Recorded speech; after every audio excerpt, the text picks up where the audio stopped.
Da vam kažem, ja sam stigao u ponedeljak u Goricu, iza nas je samo pet radnih dana, tako da izuzetno kratak vremenski period, pogotovo kad vodite tim koji je poslednji na tabeli kao što je naša Gorica.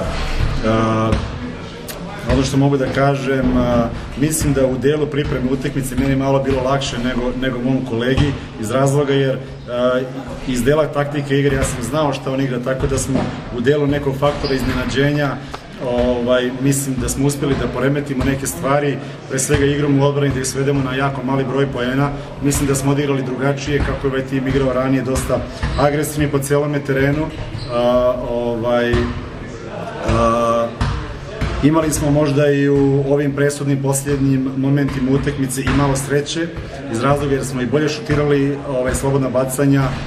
Naš protivnik nas je stigao u pravi čas sa 2 minuta do kraja, čak i poveo kad imate u rotaciji toliko malih igrača kao što je moj tim, sigurno da i strepite za porazom.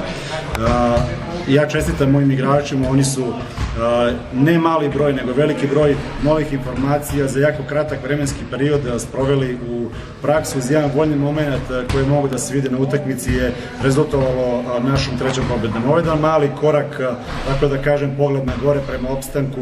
Naš čeka veliki posao, mislim da još u utakmicama koje dolazi posle nas, mislim da ćemo iz dana u dan da budemo sve bolje i bolje.